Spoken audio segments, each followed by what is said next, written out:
Magsimula ang kwento kung saan natapos ang unang kabanata. Nagsalita ang Reyna, talaga bang iniisip mong mas kaya mong gampanan ang mga tungkulin ng isang Reyna kaysa sa akin? Sumagot si Lloyd ng may kumpiyansa. Opo, mahal na Reyna. Habang pinapanood ko kayong magtrabaho, naisip ko, kaya ko rin yan. Natahimik ang Reyna, saka napakunot noo. Naiinis ang Reyna. Pagod na pagod ka na nga kakasunod lang sa akin, tapos iniisip mong handa ka na. Napangiwi si Lloyd. Kung pangit magmaneho ang kotsero, syempre masusuka ang pasahero. Matalim ang tingin ng Reyna. Isang araw pa lang yan. Wala ka pang ang nakikitang isang ikasampu ng lahat ng ginagawa ko. Nakangising malapad si Lloyd. Pero ang dami ko nang nakitang iba't ibang gawain. Kaso lahat parang ang dali lang tingnan. Galit na galit ang Reyna, sunod-sunod siyang pinagsusuntok sa mukha. Nanginginig si Lloyd. Itong hamak na lingkod. Hindi lalaban sa kapangyarihan ng inyong kamahalan. Binabawi ko na lahat ng sinabi ko. Mahina ako, syempre hindi ko kayang gawin ang ginagawa nyo. Napakunot ang pisngi ng Reyna. Mabuti, kung ganun, sumama ka sa akin ng isang linggo. Subukan mong gawin ng totoo. Namamaga ang mukha ni Lloyd. Napangisi si Lloyd. Hindi na kailangan ng isang linggo. Ituring nyo lang akong hari ng 3 minuto. May ipapakita akong kamangha-mangha. Sumang-ayon si Alicia. Hinihila siya ng Reyna. Ipinatong niya sa mesa ang orasan. Sige. Mayroon kang 3 minuto. Tingnan natin hanggang saan ka aabot. Biglang seryoso si Lloyd. Ikaw, anong kapal ng mukha mong tumingin sa hari? Yumuko ka agad. Nagngingit-ngit ang Reyna. Sobra na to. Seryoso ba siya? Sabi ni Lloyd. Pababagsakin nyo na naman ba ako gamit ang suntok? Ibig sabihin, isa kang haring namumuno sa pamamagitan ng dahas. Natigilan ng Reyna, kinagat ang labi. Hinawakan ni Lloyd ang kanyang kamay. Kung nais mong makita ang patunay ng aking panunungkulan, magpakita ka ng tamang galang. Yumuko si Lloyd. Tiningnan siya ng Reyna habang nakapuyom ang kamao. Pinigilan niya ang kanyang sarili. Pawis na pawis si Lloyd. Buti na lang buhay pa ako.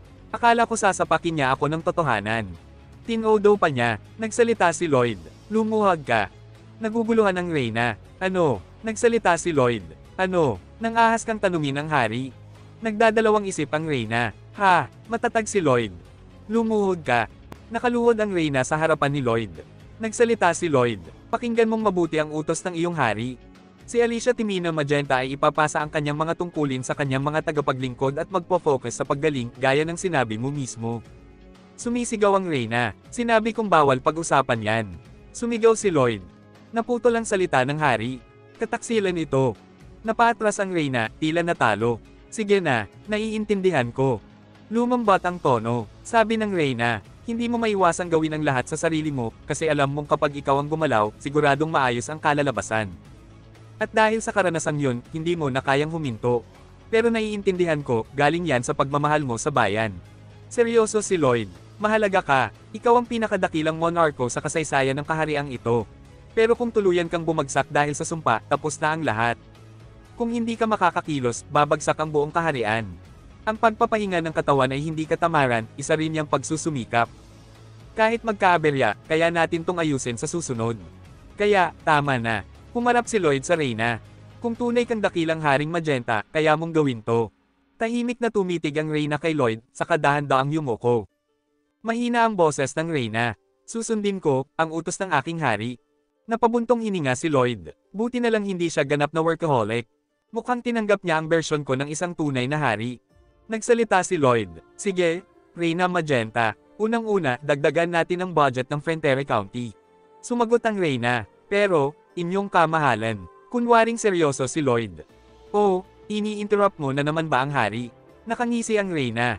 Hindi ako nang i-interrupt. Kasi, tapos na ang 3 minuto mo, Lloyd Frontera. Napatigil si Lloyd. Nakaluhod pa rin ang Reyna. Dahan-dahan siyang tumayo, kasama ang Reyna.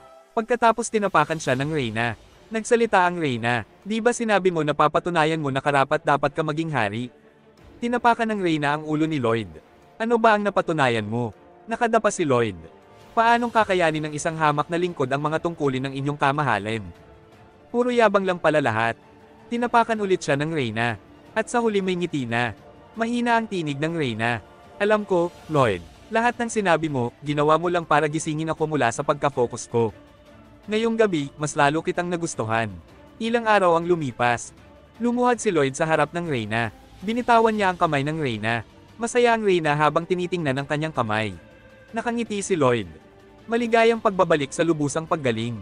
Ngumiti rin ang Reyna. May lumabas na system window. System message. Bagong titulo, ang consort ng Reyna. Nanginginig sa isipan si Lloyd. Yucks! Ayoko ng titulo. Pag pinakasalan ko ang workaholic kong Reyna, magiging alipin ako habang buhay. Isa pang system message. Epekto ng titulo. Kapag ikaw ay nasa panganib, mararamdaman ito ni Reyna Magenta at agad siyang pupunta sa iyong tabi. Nagbubulungan si Lloyd. Okay, medyo okay yan. Palitin na lang natin ang pangalan. Sumagot ang system. Hindi pwede. Gustong-gusto namin tong titulo. Lumipad si Yongyong sa himpapawid. Pagkatapos ng paggaling ng Reyna, bumalik na ang bida sa Frontier County. Panahon ng linisin ang mga maliliit na gulo sa nakalipas na 2 buwan. At hanapin kung paano mapipigilan ang pagbabalik ng kapalaran. Pero una, may paparating na pananakop ng hari ng demonyo. Hindi siya basta makakatawid sa mundong ito. Kailangan niya ng ritual tulad ng Hell Knight dati. Kapag nasil natin yun, mapipigilan natin siya. At para doon, kailangan ko ng mga sagot. Si Lloyd ay lumubog sa ilalim ng dagat. Nagsalita si Lloyd. Panahon na para tanungin ang Aotearoa. Ngunit bigla, nagulat si Lloyd. Ha, anong nangyayari? Imposible. Lumapit si Lloyd. Nanlaki ang kanyang mga mata. May bitak. Nag-simulate ako. Dapat tumagal pa yan ng libo-libong taon. Kahit ang Aotearoa ay mawala. Lahat ng itinayo ko. Lahat ng ginawa ko sa mundong ito. Biglang sumigaw si Artanas. Sabi ni Artanas, hari ng demonyo, lahat ng pasilidad na itinayo mo sa buong mundo. Sabay-sabay silang nagkakabitak, yung iba, tuluyan ng bumagsak. Natulala si Lloyd, hindi makapagsalita. May malaking butas sa ibaba ng dragon. Sa isang malakas na tinig, si Lloyd, sumisigaw ng may pag-aapura. Si Baibong, ang kanyang dambuhalang hayop, ay biglang sumabog sa eksena. Ang dambuhalang anyo nito ay agad na pinuno ang nagkakabiyak na lupa na dulot ng pagpapanumbalik ng kapalaran. Biglang, isang tinig ang bumasag sa tensyon, matalim at may awtoridad. Si Artanes, lumilitaw na may mabigat na ekspresyon, sumigaw. Demon King. Sa Lloyd Bridge, may nabiyak na bahagi. Si Lloyd na may matalim na mga mata, agad nagutos. Ipatigil agad ang lahat ng paglalakbay. Kapag naisara na ang lugar na ito, pupunta ako roon mismo. Lumipat ang eksena patungong port city ng Cremo. Makapal ang hangin sa takot at gulo. Mga tao ay nagsisisigaw sa sindak. Mga halimaw ang nagwawala sa mga kalsada, nag-iiwan ng wasak na mga gusali. Ngunit habang lumalala ang sitwasyon, biglang nagbago ang agos. Isang grupo ng mga sirena ang biglang lumitaw mula sa dagat. Hinahati ang mga halimaw gamit ang elegante ngunit mabagsik na mga galaw. Nag-iba ang eksena. Si Xavier, nag-uulat, kalmado ngunit halatang pagod. Napigilan namin ang pag-atake ng Gigan Titan sa tulong ng kaharian ng sirena. Si Lloyd, hindi nagpapahinga sa pagtatanong. Kumusta ang Ice Prison?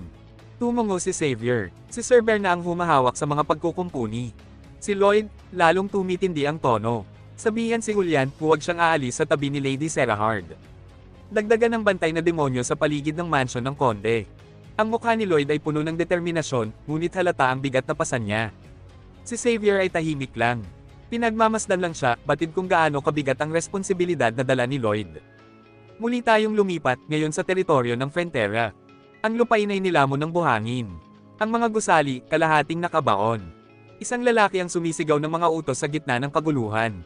Foreman, sumisigaw sa kanyang koponan. Team B, tigilan nyo na ang pagbabagal. Kapag tapos na ang insulation, lipat agad sa pagkukumpuni ng kalsada. Kulang tayo sa trabahador sa minahan. May mga peste na namataan sa mga na-recover na bukirin. Biglang lumitaw ang mga misteryosong babae.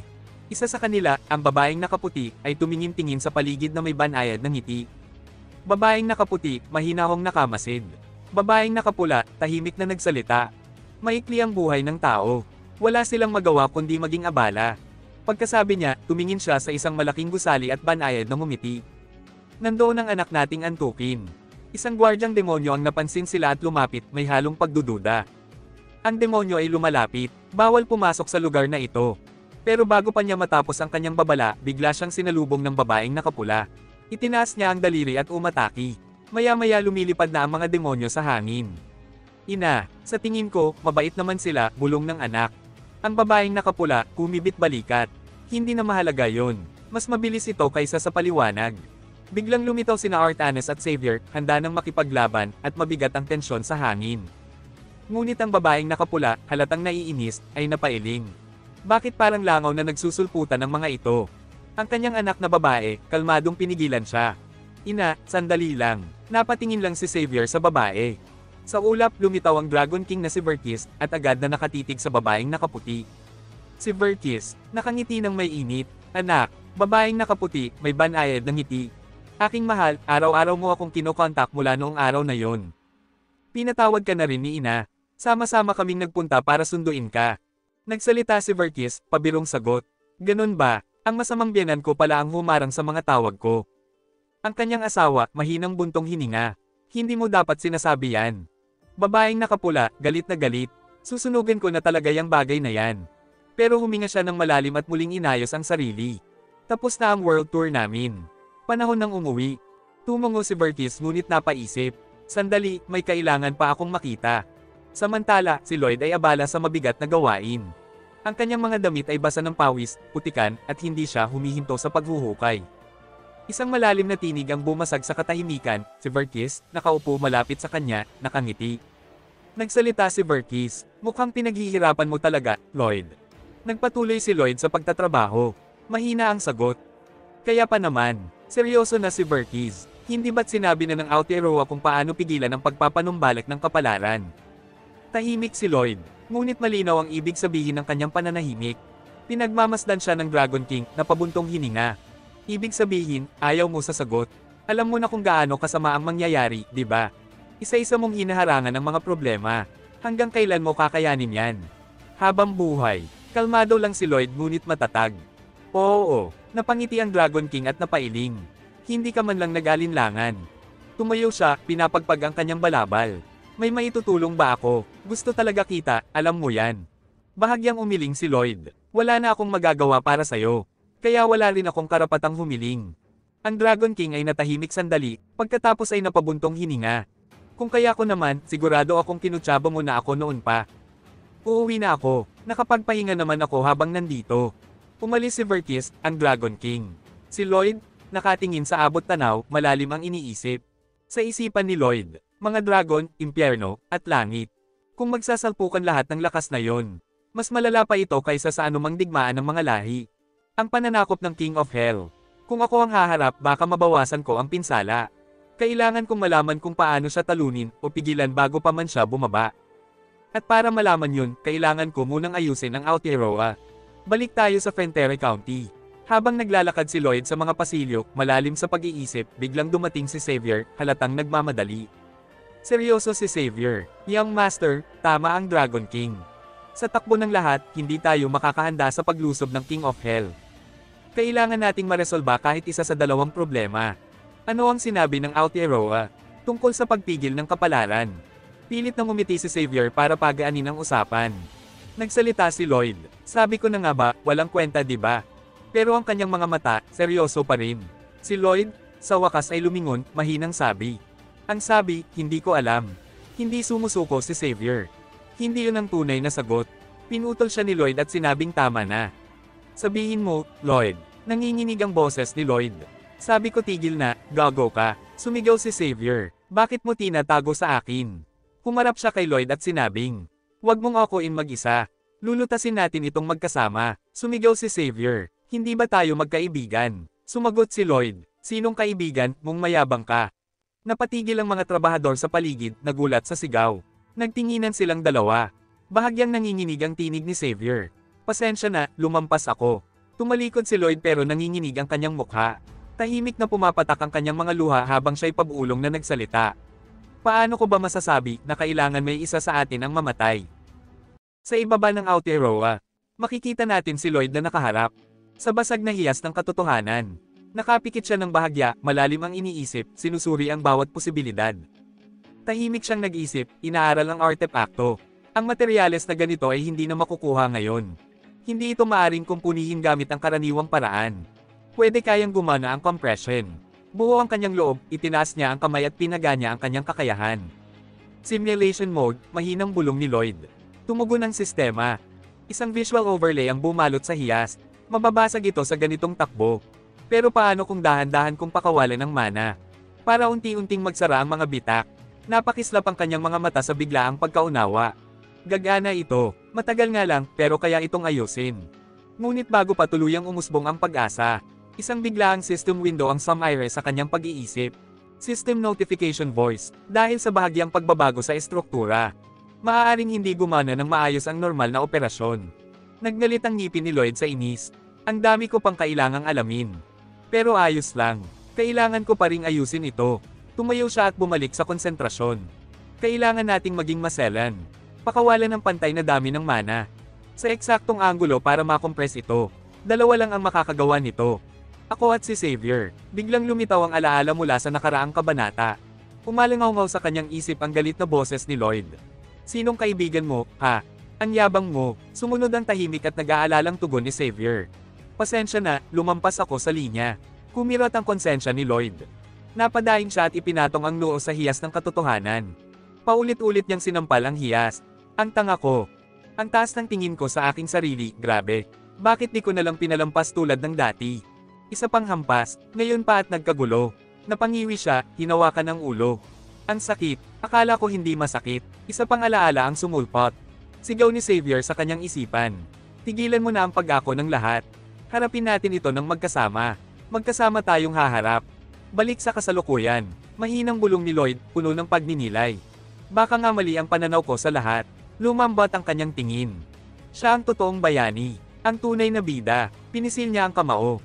Siya ang lumulutas ng krisis. Siya ang nagliligtas sa lahat.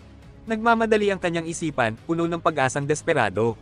Kung titigil lang sana ang restoration phenomenon of fate, makakafocus ako sa pagkuha ng good karma points bago dumating ang hari ng impyerno.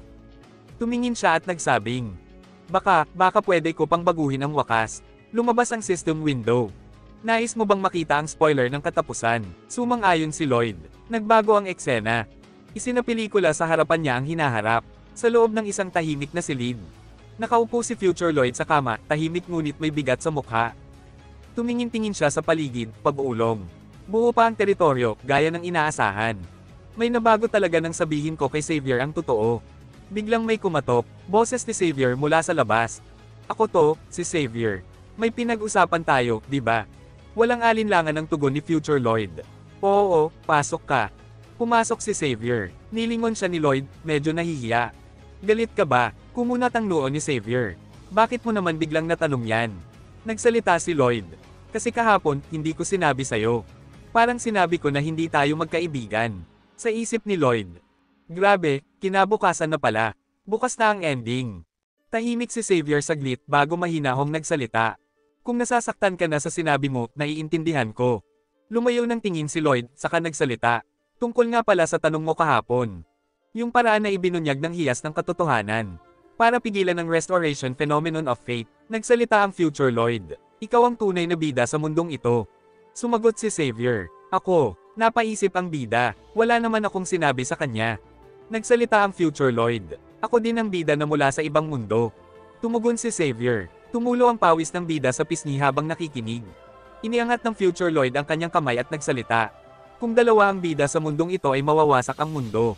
Isa sa atin ang mawawala para mapahinto ang phenomenon restoration. Akala ko wala na akong magagawa sa ganitong katangahan. Tumulo ang mga pawis sa mukha ng bida. Kung maririnig ito ni Xavier talagang may paraan siya para malutas ang problema. Walang pag-alinlangan hinugot ni Xavier ang espada. Nabigla ang dalawang Lloyd at hindi makapagsalita. Pumarap si Xavier na may mahinang bulong. Kung ang restoration phenomenon ay magbibigay ng maraming good karma score. Pagkatapos itinusok ni Xavier ang espada sa kanyang sarili. Nanlaki ang mata ng bida. Sumigaw si Lloyd habang iniabot ang kamay. Lumapit ang Future Lloyd at hinawakan ang kamay ni Xavier. Anong ginagawa mo? Nababaliw ka na talaga. Halika dito. May ngiti sa labi ni Xavier at nagsabing, ikaw na ang bahala sa mundong ito. Hindi makapaniwala si Lloyd sa nangyayari. Unti-unting naglaho ang katawan ni Xavier. Hanggang sa espada na lang ang natira. Bumagsak ang espada sa lupa. Nakatayo lang si Lloyd hindi makapaniwala. Pagkatapos napaluhod siya sa harap ng espada. Sumigaw siya, pagkatapos umiyak habang nakapuyong ang kamao. Bumalik ang eksena sa kasalukuyan. Lumapit si Xavier kay Lloyd at tinawag si Lloyd. Napangiwi si Lloyd. Ganyan talaga ang taong ito. Tinawag ulit siya ni Xavier. Napangitngit si Lloyd. Anong klaseng tao ito? Tumingin si Lloyd sa gilid habang sinabi sa sarili. Xavier, hindi kita hahayaang mamatay kahit anong mangyari. Lumingon si Lloyd kay Xavier na may tusong ngiti.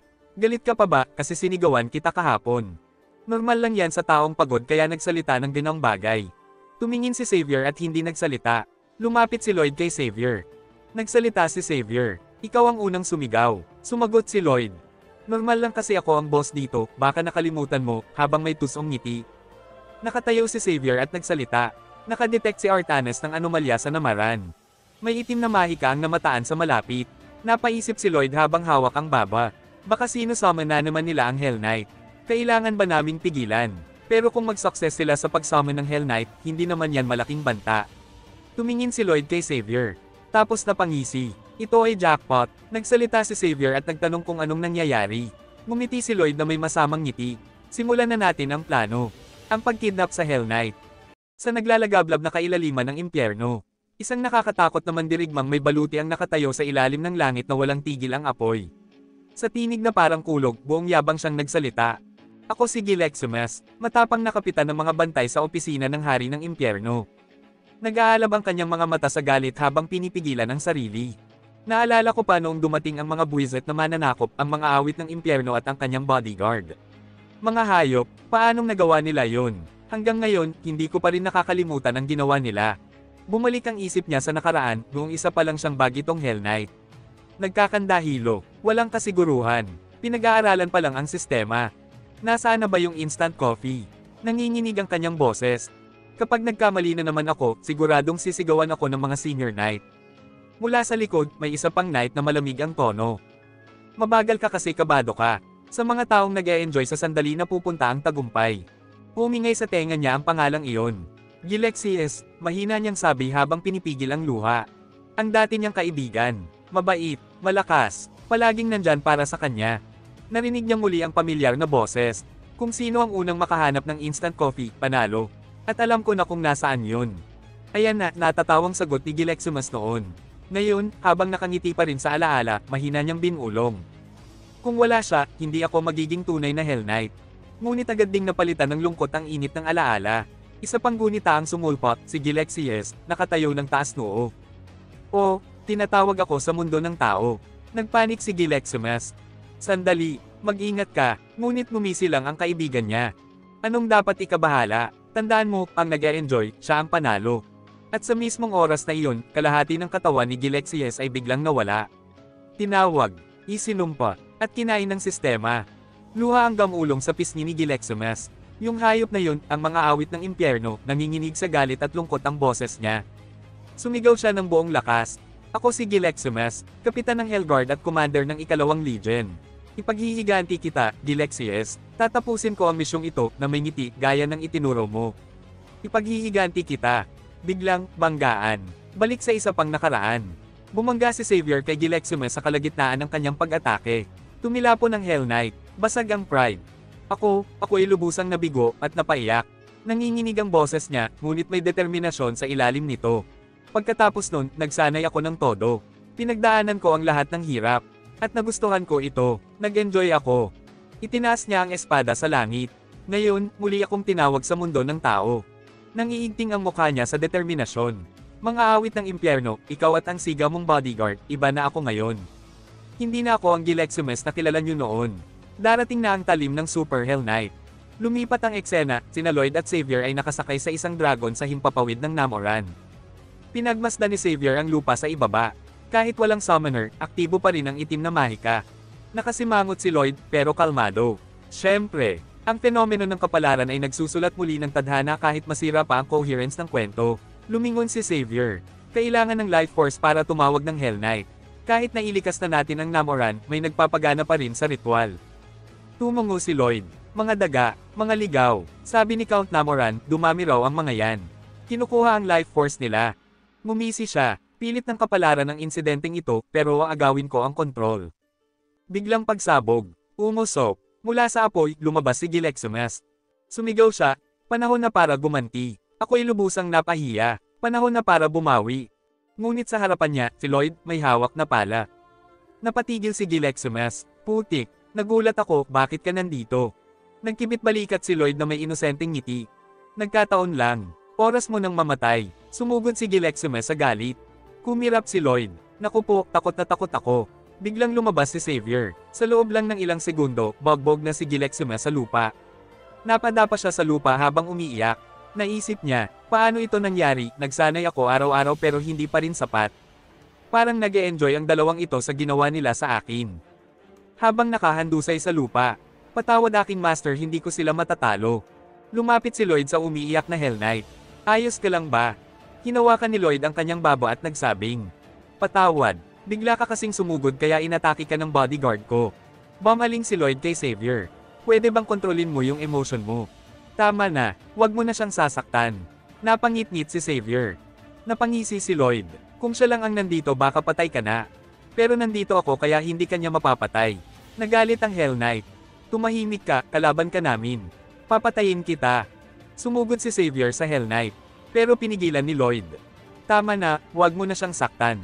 Nakadapa ang Hell Knight sa harapan ni Lloyd. Nagsalita ang Hell Knight. Patawad, hindi ko na alam ang gagawin ko.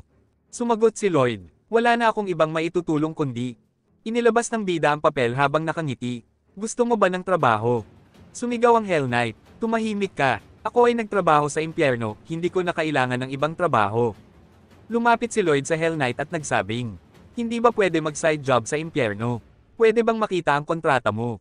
Naguluhan ang Hell Knight. Ano yun? Nagkunwaring nabigla si Lloyd. Napalingon-lingon siya habang hawak ang baba. Nagtatrabaho kayo ng walang kontrata. Napaka-imposible naman yan. Naguluhan ang Hell Knight. Tumingin si Lloyd sa Hell Knight. Magkano ba ang sweldo para sa trabaho mo? Tumingin ang Hell Knight. Sweldo? Ano yun? Nabigla si Lloyd. Nakadapa si Lloyd at nagsabing, ano ang oras ng trabaho? Buong araw. Day off. Wala. Hazard pay. Ano yun? Nagwala si Lloyd. Ang hari ng impyerno, isang mapagsamantalang diktador. Paano mo ito natiis? Biglang pumasok ang alaala sa isip ni Gileximas. Boses ni Gilexias. Minsan iniisip ko, ganito ba talaga ang buhay dapat? Ha, tanong noon ni Gileximas. Napapagod tayo kakatrabaho. Para saan? Para kanino? Hindi ba ito pang-aabuso? Hindi pa marunong si Gileximas noon magbigkas ng exploit, ngiti ni Gilexias. Kalimutan mo na. Balik sa kasalukuyan. Nanginginig ang tinig ni Lloyd. Alam mo rin to, hindi ba? Nakipaglaban ako kay Gilexias at nanalo ako. Inabsorb ko ang kaluluwa niya. Bumaba ang tono niya, pero hindi ako nakaramdam ng guilt. Gampanin niya yon. Gampanin ko ito. Alam kong mauunawaan niya. Nanginig ang kamao niya, pero, siya, namuhay sa pighati, sa sapilitang trabaho, at namatay sa laban na hindi niya pinili. Tinapik ni Lloyd ang dibdib. Oo, patay na si Gilexias, pero buhay siya dito. Sa puso ko, lumakas ang boses niya, may luhang bumabagsak, at ang pagsasamantalang dinaranas mo ngayon, tatapusin namin ni Gilexias. Ngayon, umiiyak si Gileximas. Basag, nanginginig ang tinig. Ipakita mo ang kontrata sa trabaho. At sa sagot na yon, dahan-daang lumitaw ang signature na creepy na tawa ni Lloyd. Sa gitna ng umaalab na impyerno, umalangaw-ngaw ang tawa niya. Mataas ang lipad sa ibabaw ng lupa, humahaginit ang hangin, hinihiwa ng mga pakpak ng dragon ang mga ulap. Sa likod ng isang napakalaking dragon, tatlong figura ang nakikitang humaharap sa matitinding hangin. Si Lloyd, si Xavier, at ang bagong kasapi na Hell Knight. May bakas pa rin sa kanyang mukha at hindi makapaniwala habang pabuulong niyang sinasabi sa sarili. Mas mahigit isang alok ng trabaho, 40 milyong ginto kada buwan, 4 na araw lang ng trabaho kada linggo, at 2 ronda lang kada araw. Yun lang ba talaga ang gagawin ko? Sumagot si Lloyd, nakangiti ng may kumpiyansa at pilyong anyo. Oo, nakita mo naman yung kontrata, walang mali doon. Pero huwag mong kalimutan yung huling probisyon. Bahagya siyang yumuko, may kislap sa mata. Mas mahigit, magandang komunikasyon. Lamambat ang boses niya, pero may bahid pa rin ng panganib. Mas mahigit, pakisigurong tandaan mo yun. Nagsimulang gumulo ang isip ng Hell Knight. Magandang komunikasyon. Kapag nilabag, magagalit si Lloyd Frontera at tatahimik. Nilunok niya ang laway niya. Hindi naman masyadong nakakatakot, tama ba to? Tumingin siya ng may kaba sa ibaba. Ang hari ng impyerno, malapit na siyang pumunta sa mundo ng tao. Kapag nakita niya ako rito, yari ako. Kailangan kong makahanap ng paraan para makatakas bago mangyari yun. Parang punyalang boses ni Lloyd na sumingit sa kanyang iniisip. Hoy, may ilang tanong ako. Nagulat si Gileximas at lumingon. Ano yun? Napangiti si Lloyd at nagtanong, kailan nga ba eksaktong balak lusubin ng hari ng impyerno ang teritoryo natin? Napatigil si Gileximas, hindi ko alam. Nawala ang ngiti ni Lloyd, lumamig ang tinig. Ano ba? Biglang tumalim ang tingin niya at naging seryoso ang tono. Alam mo, di ba? Kaya ka pumirma sa kontrata kasi alam mo ang tamang oras para tumakas, tama? Mabilis ang tibok ng puso ni Galaximus habang palamig ng palamig ang mukha ni Lloyd. Sige na. Sabihin mo, kailan at paano sila aatake? Bumagsak ang pawis sa ilalim ng kanyang helmet. Nanginig ang boses, sabi ko nga, hindi ko alam. Sa loob-loob niya, nagpanik siya. Kapag sinabi ko, hahabulin ako ng hari ng impyerno hanggang dulo ng impyerno. Malalim na bumuntong hininga si Lloyd at tumalikod. Ang hirap talaga ng komunikasyon. Biglang tumayo si Xavier. Walang salita, presensya lang. May kumislap na espada sa kamay niya. Nanlaki ang mata ni Galaximus sa takot. Hoy, hoy. Anong ginagawa mo? Bakit may espada? Nasiraan na ng bait ang empleyado mo. Magsalita ka naman. Pero hindi sumagot si Lloyd. Ni hindi siya lumingon. Gulong-gulo ang isip ni Galaximus. Yung probisyon, yung tungkol sa komunikasyon, ito pala ang ibig sabihin. Dahil sa takot, bigla siyang napasigaw. Sa araw ng solar eclipse, mag-aalay sila ng sakripisyo sa araw ng eclipse. Puminto si Lloyd, sa kadahan-daang lumingon, nakangiti na parang uwak na nakahuli ng kuneho. Sakripisyo, sabi mo. Bumaba ang boses niya, parang naglalaro pero matalim. Ano yung sakripisyo? Nakaka-curious naman. Muling lumunok si Galaximus, nanginginig sa anino ni Xavier. Isang napakalakas na takot, nakapaloob sa bangkay ng isang taong may matinding galit laban sa iyo. Yun ang iaalay nila, at sa pamamagitan nun, magpapakita sa mundong ito ang hari ng impyerno. Kumislap ang mata ni Lloyd na parang panalo na. Ayan, may lead na ako. Ngumisi siya. Sige, mag-usap pa tayo ng kaunti. Buwisit, sigaw ni Galaximus sa isip niya. Parang literal na demonyo ang napirmahan ko ng kontrata. Inisip ni Lloyd, dahil sa magandang komunikasyon, nakuha ko ang mahalagang impormasyong to. Yung baliw na yun, nangongolekta pala ng takot sa utos ng hari ng impyerno. Malamang, sinusubukan niyang sirain ang Reyna para sa mismong layuning yun. Nagpatuloy pa silang nag-usap pero kahit si Galaximus ay wala nang alam na ibang paraan para mangolekta ng takot. Muli itong nagsalita, halatang kabado. Yung mga halimaw na nakita natin, malamang pira-pirasong bahagi yun ng masamang Diyos. Dagdag pa niya, kamakailan, ninakaw ng hari ng impyerno ang napakaraming kaluluwa na dapat sana'y dadaan sa pintuan ng reinkarnasyon. Kapag napunta ang mga kaluluwang yun sa laman ng sinaunang masamang Diyos sa ilalim ng impyerno, doon nabubuo ang mga halimaw na yun. Nanliit ang mata ni Lloyd. Nagpaplano sila ng mas malakas na puwersa. Ilan ang darating? Mabilis ang sagot ni Galaximus. Hindi ko alam. Hindi naman ako binibigyan ng report ng hari ng impyerno. Pero nang muli na namang itaas ni Xavier ang espada, nagpanik siya. Pero may alam akong kahinaan. Pag-iisip ng taktika. May sapat na tayong impormasyon. Panahon ng maghanda para sa paparating na labanan. Pero may isa pang napakahalagang gawain, ang maibalik ang Aotearoa. Kung mapipigilan natin ang paglitaw ng hari ng impyerno, iyon ang pinakamagandang resulta. Hindi pwedeng minamadali, maselan ito, dahan-dahan lang, kaunting progreso kada araw. Biglang nagsalita si Lloyd, binasag ang katahimikan. Sige, hanggang dito na lang muna tayo ngayon. Pero napakunot ang noo ni Xavier. Parang may kakaiba. Lumingon si Lloyd, seryoso. Ano yun? Kalmadong nakatingin si Xavier. Tungkol to kay Galaximus. Nakuha natin ang impormasyon sa pamamagitan ng pananakot pero ipinilit mo pa rin na papirmahin siya ng kontrata. Ano bang sinasabi mo? Sagot ni Lloyd ng walang pag-aalanlangan. Ngumisi siya, komunikasyon lang yun. Tumahimik si Xavier, pero sa isip niya, may naiwan na tanong, ang kontrata ba ay huling banta lang ni Lloyd mula sa konsensya niya? O paraan lang para makaiwas sa pananagutan? Ang hirap pa ring basahin ng taong to. Masigla pa rin si Lloyd. Sige, kumuha na tayo ng holy water. Lumipat ang eksena. Tahimik, medyo may kaunting tensyon sa hangin. Sa loob ng isang silid na maliwanag sa banayad na ilaw, magkatabing nakaupo ang dalawang nilalang na imposibleng magsama. Sa isang tabi, ang makapangyarihang Hell Knight na si Galaximus. Sa kabila, ang maamong anghel na si Raphael. Walang nagsasalita, katahimikan, medyo awkward, matigas ang postura, may halong pangamba. Sa wakas, bahagyang tumingin si Raphael at nagsalita sa magalang at mahinahong tinig. Kumusta? Ako si Raphael, isang anghel. Mabilis na umayos ng upo si Galaximus, halatang nagmamadali sa tono. Ako si Galaximus. Ikinagagalak kitang makilala. Ngumiti si Raphael, para bang may naalala mula sa nakaraan. Ah, ikaw ba yung sumagot sa sulat ko, mga 300 taon na ang nakalipas? Sumagot si Galaximus, saka natawang alanganin. Oo, ako yun. Pasensya na sa abala noon. Medyo napamura ako mula nang maging demonyo ako. Pero hindi ko naman sinasadya. Bahagyang yumuko si Raphael, may bahid ng paghingi ng tawad sa boses niya. At tinawag din kitang demonyong salot at kung ano-ano pa, hindi ba?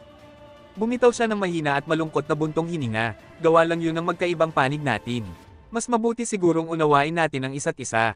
Malamang, mahirap din para sa'yo, ipinanganak sa mundong to ng walang alam, tapos biglang inutusan na gawin ang tungkulin, at hindi rin naman maganda ang sweldo.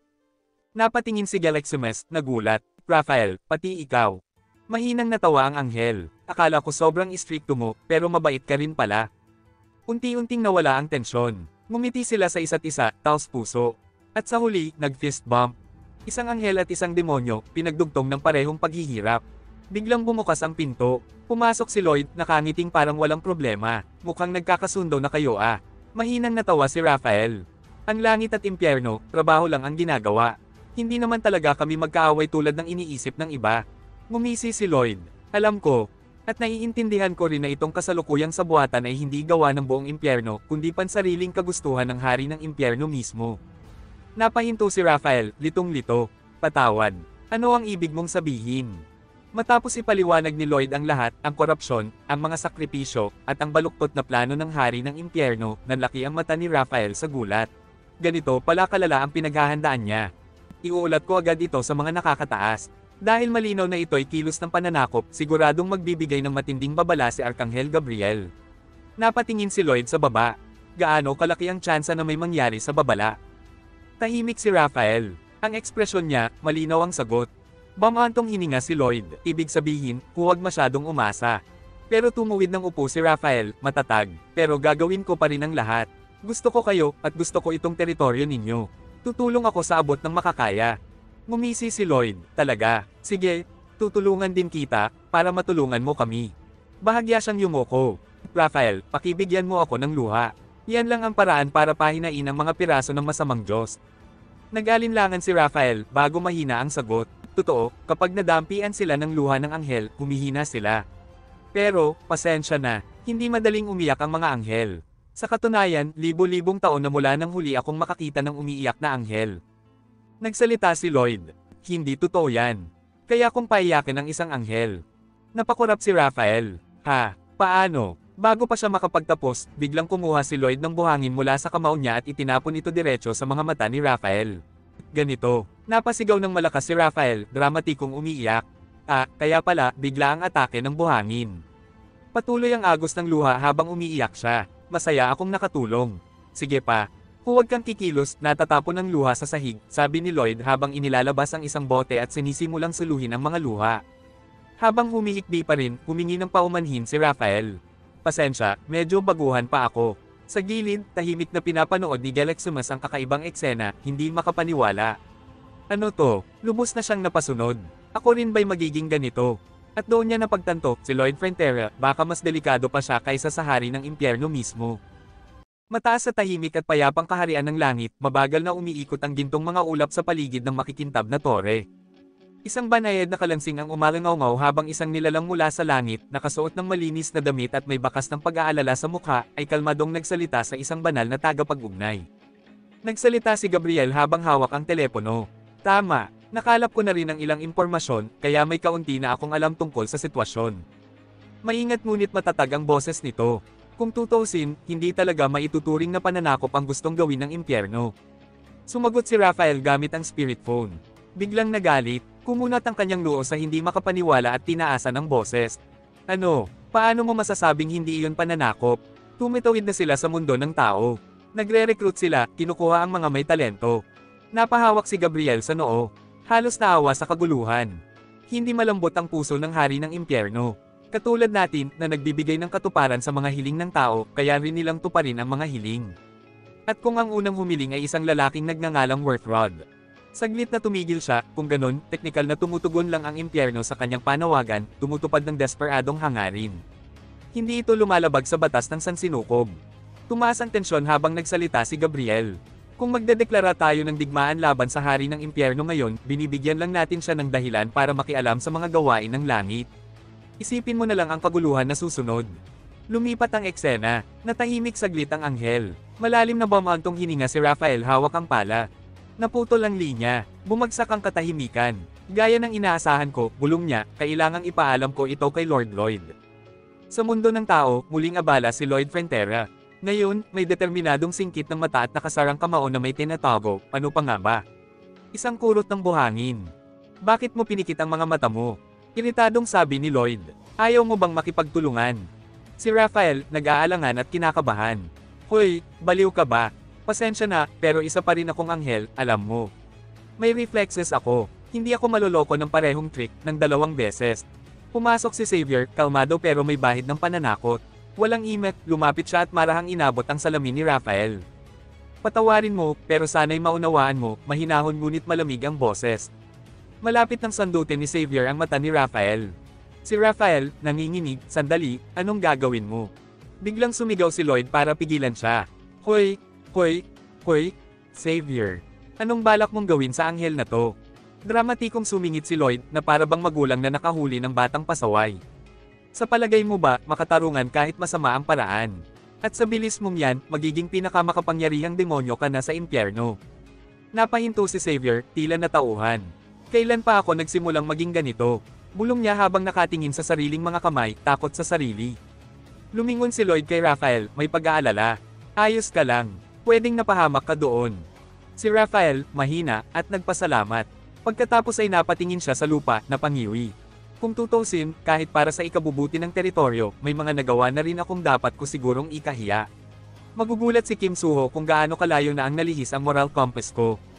Pero biglang na-aksidenteng nasundot ulit ni Lloyd ang mata ni Raphael. Sorry, kasalanan ko. Napasinghap si Xavier. Napagulong si Raphael sa sahig sa sobrang sakit.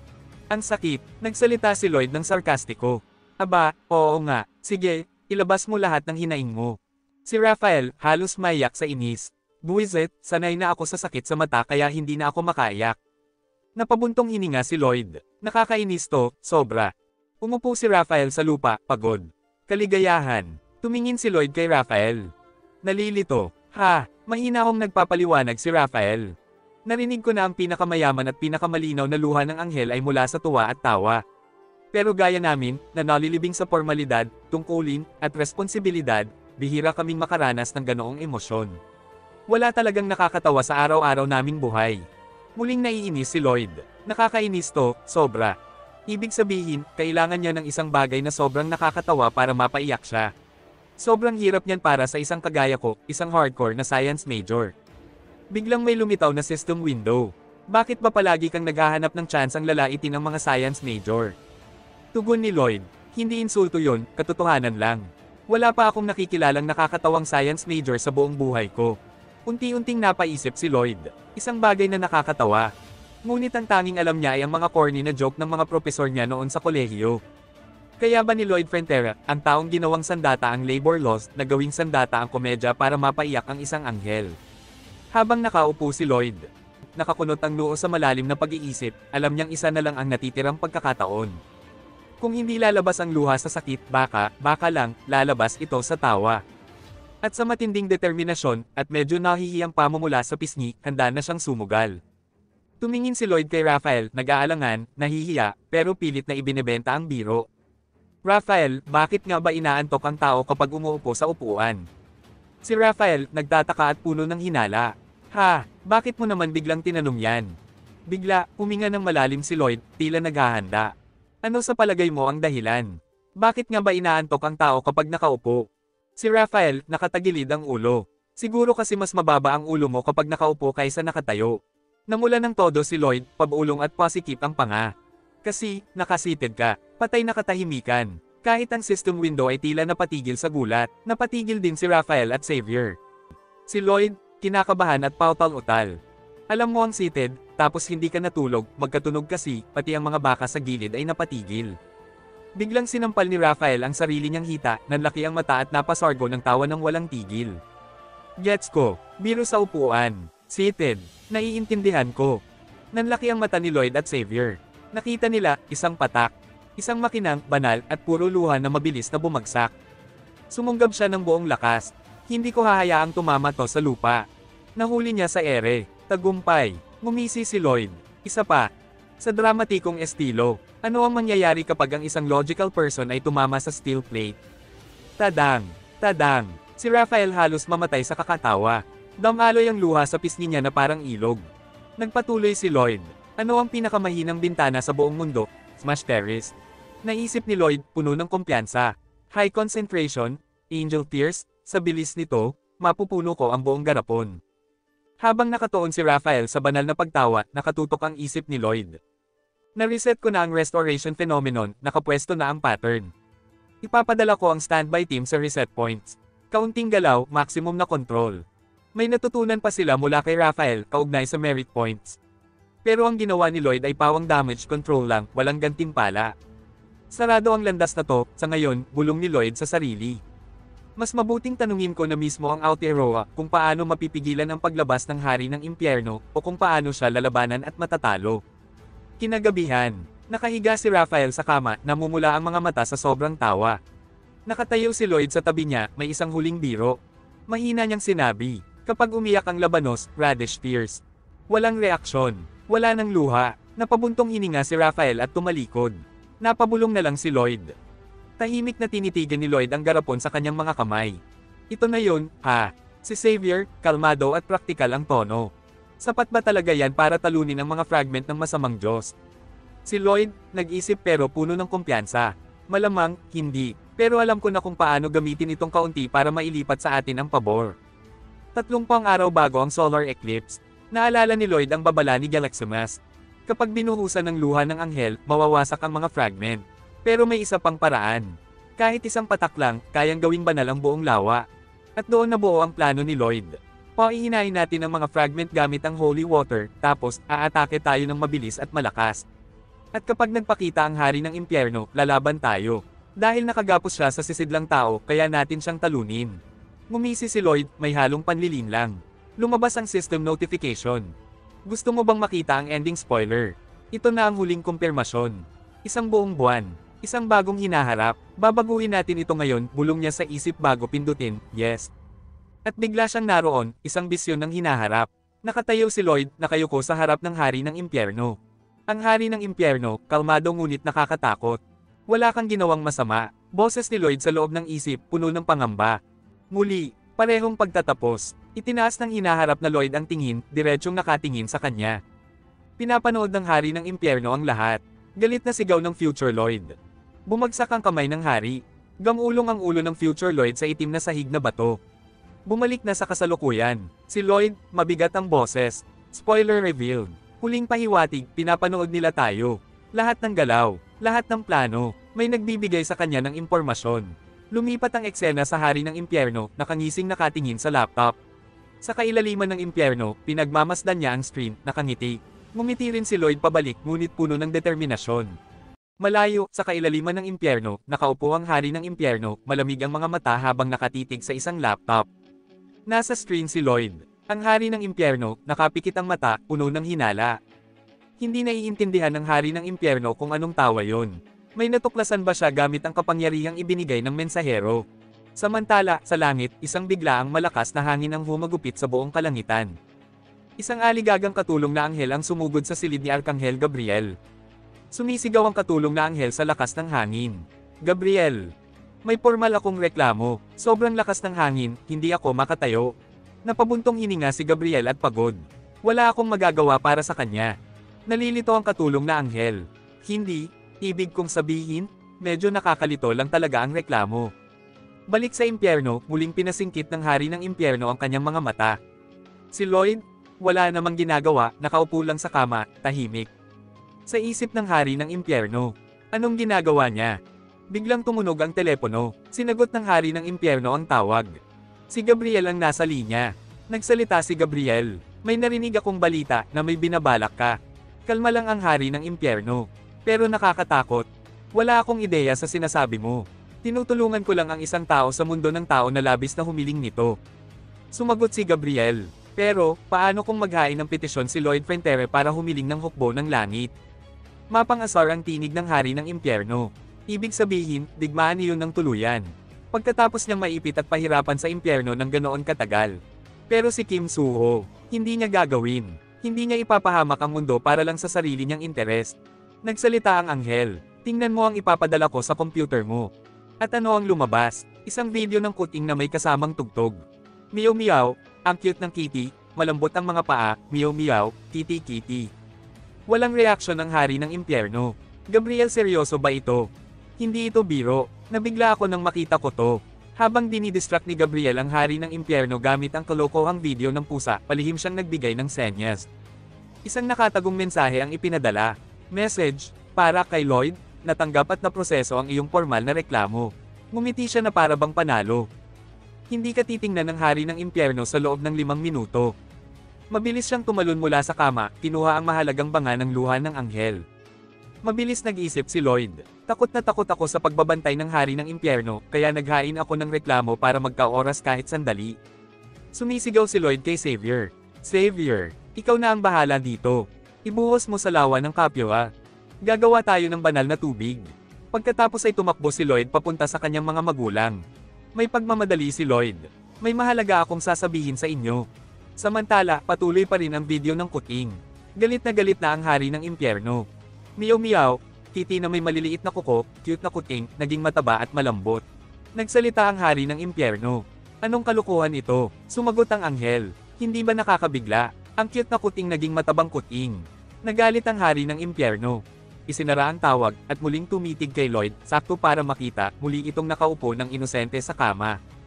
Ngumisi si Lloyd. Nangingilo ang panga ng hari ng impyerno.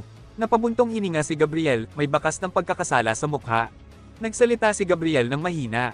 Ito lang ang magagawa ko sa ngayon. Babawi ako ng maayos. Muli, nagliwanag ng buo ang hiyas ng katotohanan. Tapos na ang pag-aayos. Lumapit si Xavier kay Lloyd, seryoso ang mukha. Nagsalita si Xavier, anong itatanong mo sa hiyas? Nanahimik si Lloyd. Malalim ang iniisip ni Lloyd. Paano talunin ang hari ng impyerno? Kung ganon kadali, siguro ipinakita na ito ng spoiler ng pagtatapos. Pero kung magtatanong ako ngayon, habang nakabantay siya, baka masira pa ito. Kailangang magpasya lang ako sa loob ng 5 minutong wala siya. Kaya tumalikod siya sa hiyas ng hindi nagtatanong. Tahimik na sumunod si Xavier. Nagsalita si Lloyd. Sapat na ang mga paghahandang ginawa ko. Hindi ko kailangang umasa ng lubos dito. Sa kailaliman ng apoy, pinasingkit muli ng hari ng impyerno ang mga mata. Ang hari ng impyerno napabulong-bulong. Kim Soo-ho, sa totoo lang, nag-aalala ako sa mga paghahanda mo. Pero pabor sa akin ang laban na ito dahil ang mismong mundong ito ang nagnanais ng kamatayan mo. Kinagabihan, tahimik na nakahiga si Lloyd sa kama. Muling bumalik sa alaala ang hinaharap, ang sarili niyang kaluluwa, nadudurog. Mahinang nanginginig si Lloyd. Ayokong mamatay, ayokong umalis. Tahimik na nakatayo si Xavier sa tabi ng hiyas ng katotohanan, ang banayad na liwanag nito ay reflektado sa kanyang mga mata. Malalim ang iniisip ni Xavier. Paulit-ulit nang hinarap ni Kim Soo-ho ang kamatayan. At ngayon, mismong hari ng impyerno ang nagnanais ng buhay niya. Paano kung ang kaluluwa ni Lloyd ay talagang nasa impyerno mula sa simula?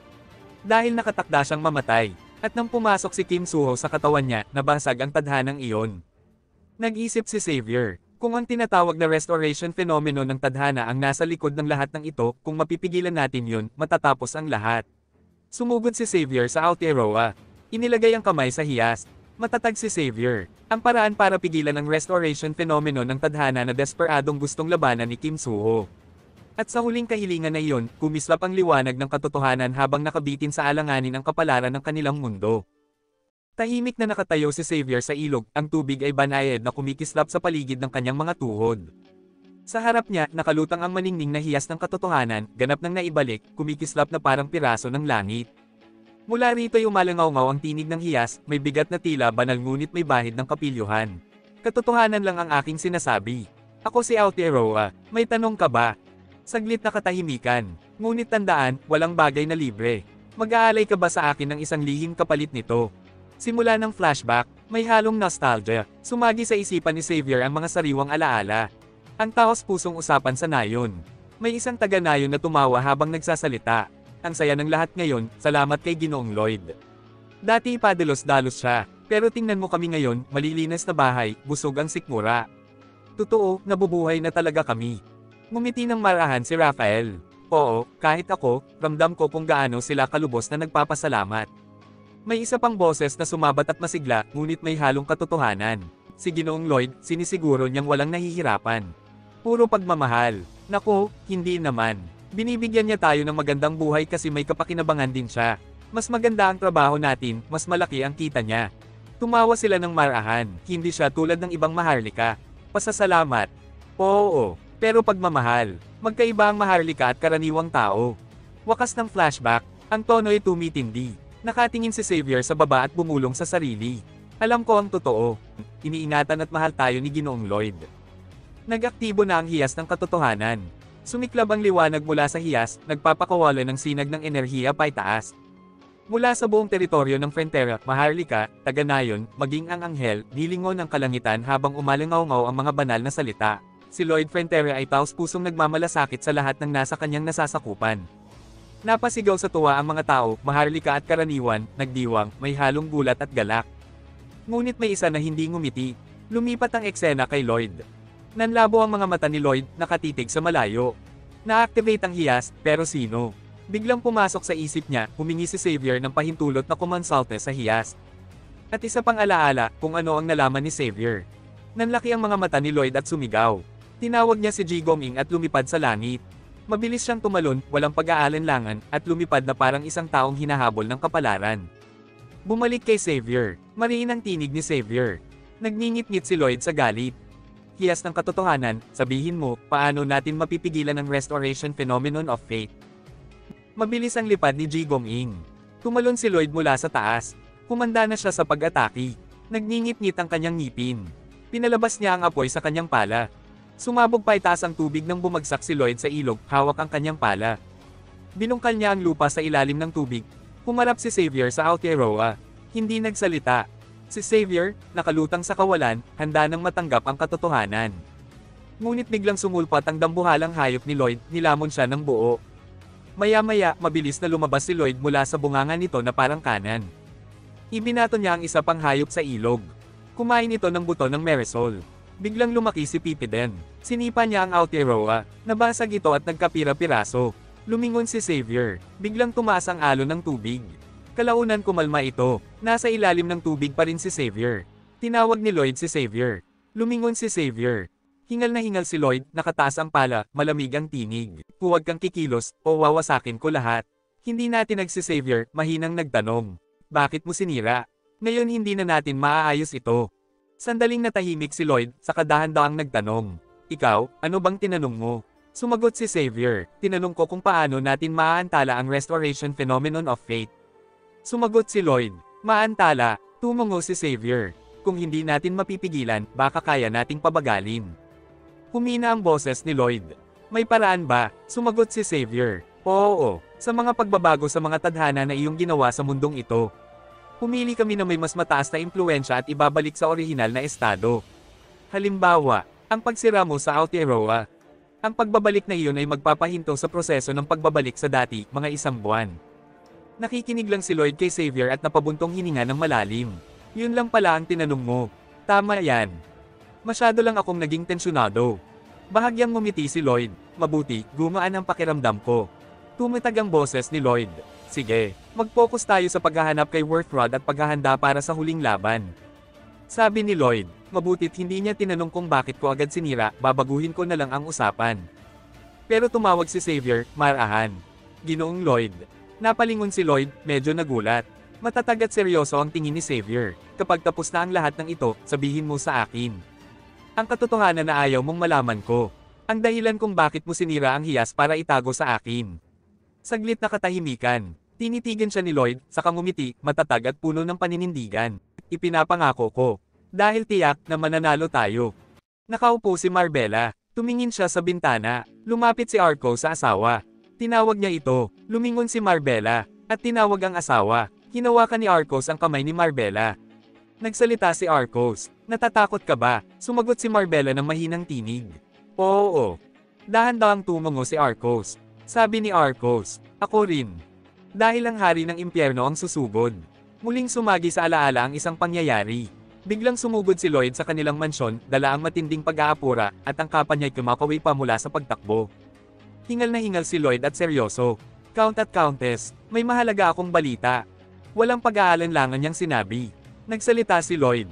Sasalakayin ng hari ng impyerno ang ating lupain. Gulat na gulat si Marbella litong-lito. Biglaan naman yan. Ano bang sinasabi mo? Pinutol siya ni Lloyd na may matatag ang tono. Wala na tayong oras, hindi ko maipapaliwanag lahat ngayon. Pero kailangan ko ng pahintulot ninyo sa ilang bagay para makapaghanda tayo sa depensa. Sandaling tumigil, saka nagsalita ng buong paninindigan. Nagsalita si Lloyd.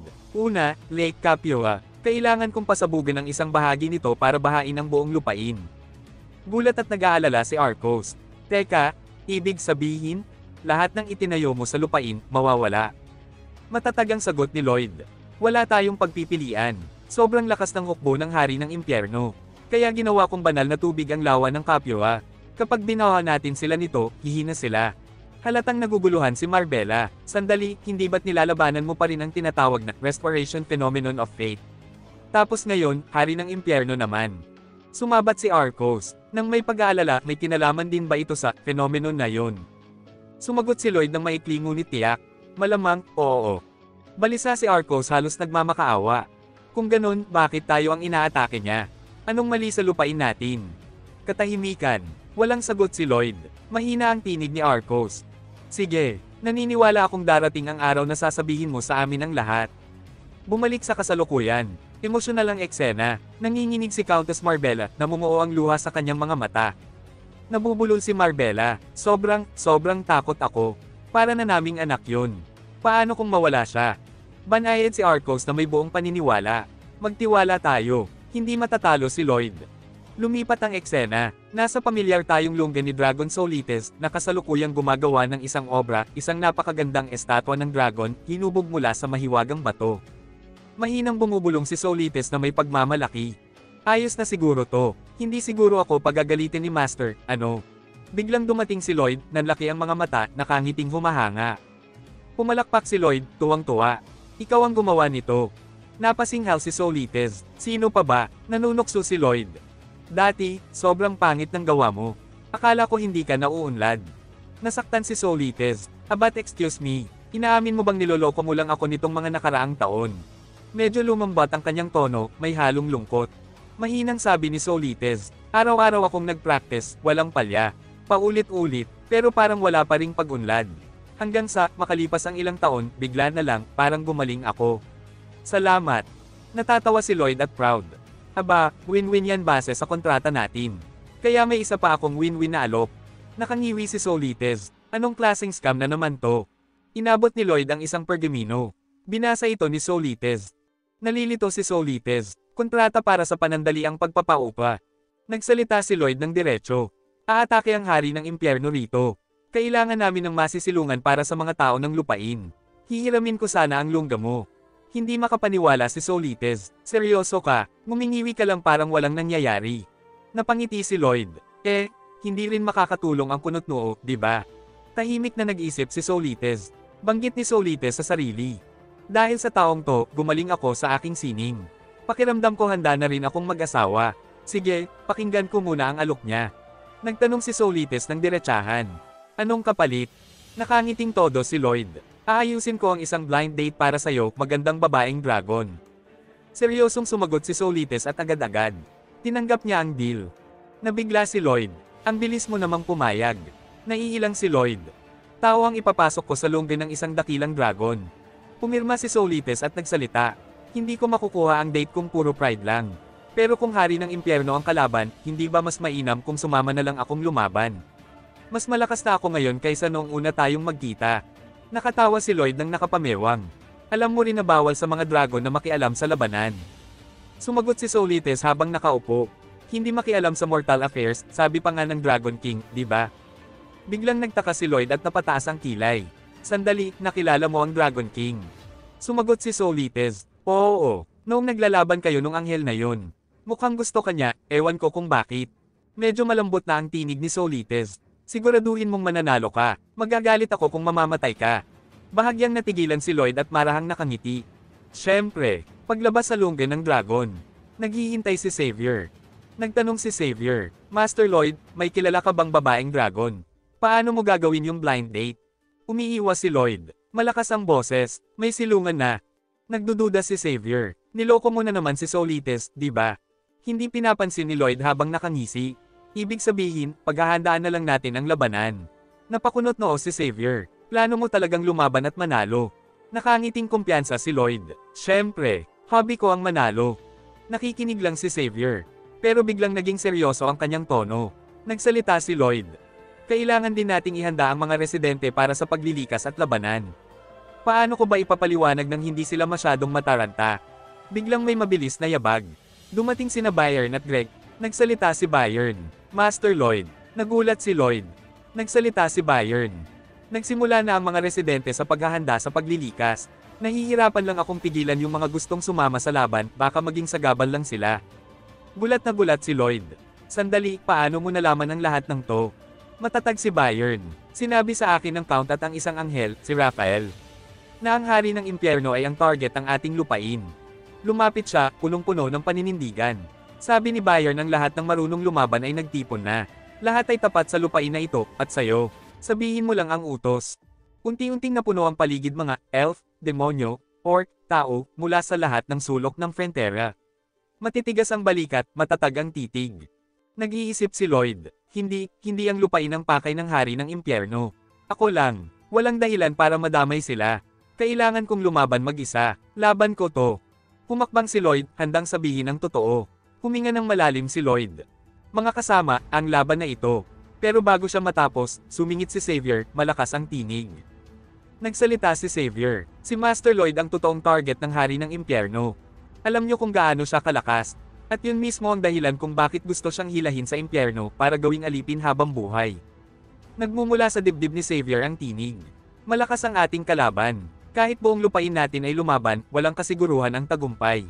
Pero kung nais niyong ipagtanggol ang ating pinuno, sumama kayo at lumaban kasama ko. Sumabog ang eksena sa lakas. Isang dagandong ang umalangaw-ngaw sa buong lupain. Sabay-sabay ang tinig ng lahat, elf, demonyo, sundalo, mamamayan. Isinigaw ni Xavier ang pangalan ni Lloyd. Itinaas ng kanyang hukbo ang sandata. Tumingin si Lloyd sa kanila ng may malungkot na ekspresyon.